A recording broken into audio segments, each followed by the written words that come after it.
welcome back to Tiny Artist TV. Today we are going to be doing a Saturday morning shuffle. I feel like it's been way too long since I've done one, and I just really want to draw something. So let's go ahead and shuffle for our prompt. I am pulling up the Drawed app on my phone. If you don't know what the Drawed app is, it is a free app that lets you pick different categories. Basically, it's the cure for writer's block in a lot of situations.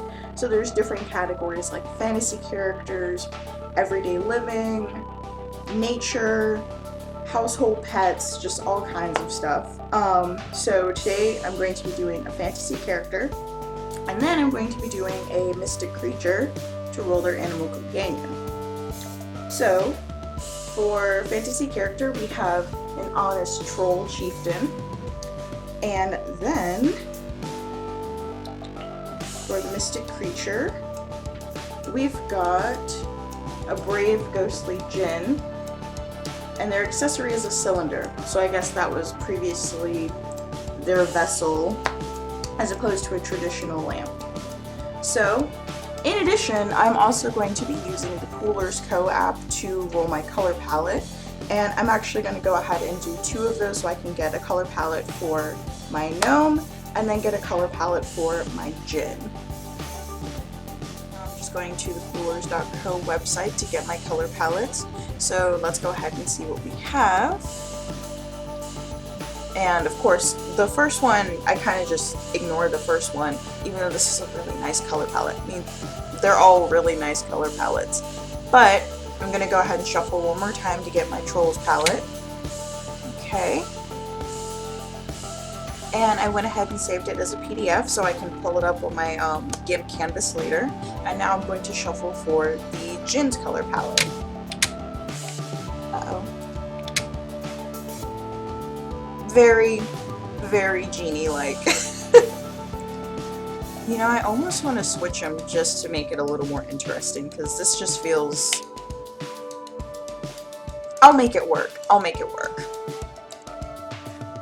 So, in my little bit of research, because I'm not super familiar with trolls, as I've never played a troll race in D&D or World of Warcraft, so I did a quick Google image search just to get some inspiration, and the styles, my gosh. But out of all of the styles that I did see, the main consensus seems to be that trolls, even like in the traditional like old-timey little dolls, or like it seemed almost like a Norwegian or Scandinavian style of troll, that they have kind of this unruly wild hair, large noses, and sometimes tusks, sometimes just regular teeth.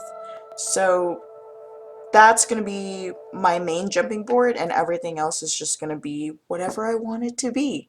Because apparently the trolls can be either really tiny or like these big hulking monstrosities. There is no consensus as far as design goes. Speaking of, since we're already sort of dipping our toes into the lore pool, I figured I'd go ahead and share some troll lore and some djinn lore with you guys for the duration of this video. According to mythology.net, trolls are humanoid creatures who dwell in the deep wilderness of Scandinavia. Their appearance ranges from monstrous to eccentric, but they are almost all unfriendly, no matter how charming they might look. Unless you're a quick thinker, an encounter with a troll never ends well. Scandinavian folklore gives us 2 kinds of trolls: the giants, often called the Jotunar, and the little folk, often called the Huldrefolk. The Jotunar, who borrow their name and many of their characteristics from the ancient Norse ice giants, are superhuman characters. They tower above your average man, supported by colossal stony limbs. Their features are rugged like stone worn down by the weather. Their hair is wild, and some of them are so large and unkempt that plants can even take fruit in their skin. The ugliest Jotunar have single eyes like Cyclops, or some even have multiple heads. So they almost sound like, oh my gosh, now it's slipping my mind. Golem, there we go. They kind of sound like a Scandinavian version of a golem or a stone construct, which you might find in like several other places of lore, which like it's honestly like the more research I do into these different myths and legends, it's interesting how many similarities they have, even though they're from cultures that don't typically connect. They're from like literally opposite sides of the world. So yeah. So that's the Jotnar. The Holder folk are much less of an eyesore than their giant cousins. In fact, they can easily be mistaken for humans, and attractive ones at that. They are betrayed only by their tails, which can be cow-like or fox-like, but are often hidden with their clothing. Trolls, especially the Jotnar, are primitive creatures. They isolate themselves from human civilization, preferring to live in caves or murky forests beyond the reach of humans' hustle and bustle. Sometimes a small community of trolls can spring up in one area, but the beasts have little to no form of government, even when they live together. At best, the strongest of them might be crowned as a king who has the right to order the others around. But above all social institutions, they dislike religion. Legend says that it was first Thor's thunderbolts and then the ringing of church bells which drove them into exile. They are still quick to attack traveling Christians, kidnap unbaptized children, or demolish churches when they can. Okay then. Some trolls support themselves by hunting or farming, but far more of them are pillagers. They waylay travelers, strip them of their valuables, and perhaps even eat them. The most daring individuals might even launch an expedition into a village, destroying buildings, plundering treasure, and kidnapping children or beautiful ladies. Yeah, okay, so I can definitely see how the term internet troll is justified at this point. Like, I knew that they were relatively unpleasant creatures, but this, yeah. Small trolls are more advanced than their massive cousins, and they have more tricks up their sleeves. Female Holder folk, for example, have beautiful voices that mimic wind or falling water. They can lure men into the wilderness with their sweet songs. Others have minor magical abilities that can make humans fall asleep, lose track of time, and see visions of treasure. So, a land siren. Trolls date back all the way to ancient Norse and Viking culture, appearing in the oldest definitive text of Norse culture, the Prose Edda. Still, the evolution of the troll as a recognizable species is confusing. Originally, the word trolleri was used to describe all sorts of creatures who drew their magic from nature and used it to mess with humans. It took hundreds of years for that name to narrow down to the creatures we recognize as trolls today.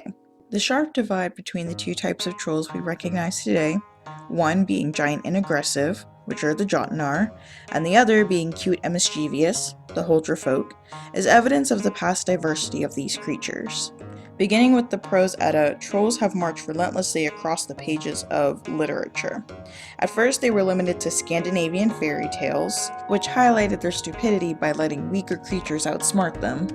But in the 20th century, they received a slight character upgrade in John Bauer's The Changeling, which depicts them as scheming creatures who are, at times, capable of being soft-hearted. Not surprisingly, Scandinavia's European neighbors adopted trolls next.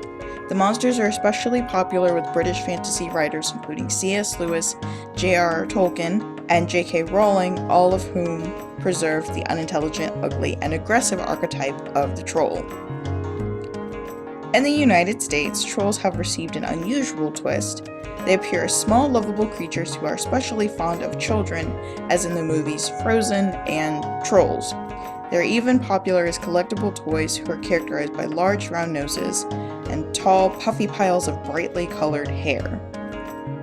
So that's all just from one source. I'm pretty sure if we look around to a bunch of different other sources, you can find like actual stories like the ones that were referenced as far as Scandinavian lore goes, but that's kind of the crash course on trolls. So now we're gonna switch gears and move over to the djinn. Islamic tradition says that on Wednesday, Allah created the angels. On Thursday, however, the jinn came into being. The jinn were a mighty race of people who were created from smokeless fire. The mighty jinn lived on the earth for over 1,000 years, but pride would be their downfall. Allah sent the angels to battle the jinn. When all but a few were defeated, humans were created on Friday. So what is a jinn? Depending on belief system, a jinn is a creature of extraordinary ability who was created by Allah. So, that being said, and knowing that trolls in canonical Scandinavian lore don't like religion, I wonder now with these two what their relationship is. Getting back on track. There are those, however, who believe that jinn are simply magical creatures and do not associate them with the creation story. So maybe this is that type of jinn. Inside Islamic tradition, the jinn are referenced in two ways. The first is that they are known to be the opposite of al-ins, which is something that maintains a shape. This means it's impossible for a human to detect them with their sensory organs. However, this classification does not just apply to jinn. It also applies to angels and demons, and according to the rule, all demons and angels are jinn, but not all jinn are angels or demons. The second way in which jinn are perceived is as an invisible entity that were created from smokeless fire, as mentioned before. These creatures are known to have similar motivations and needs to that of a human. They also eat and drink and have the ability to give birth. They are also subject to a life cycle, although they were able to live much longer than humans. They are known to be much faster and stronger than humans as well, and additionally, the jinn were able to be believers or non-believers and were subject to being judged to go to heaven or hell. Though there are technically several different types of beings that exist within the jinn definition, it is also important to note that the jinn have several subspecies of their own. It is unknown if the distinctions are created to differentiate between good and evil jinn or actual races within the jinn group. It is thought that the truth is likely a combination of both answers. Surah 72 in the Quran says that there are 3 different types of jinn that exist. There are also references to other types of jinn in ancient texts. So this list includes more than just the 3 that are referenced in the Quran. So there's the Ifrit, the Marid, the Ghoul, the Hin, the John, the Sila, the Palace, the Kareen, the Shaiteen, and the Vatala. So because this is a being that is rooted in religious roots, there are differing views on it as far as modern scholarship goes. Although the jinn were widely accepted in early cultures, modern-day perspectives on this being changed quite significantly. There are those who still believe in the jinn as a literal being, and those who think of the creature that may have a more metaphorical implication.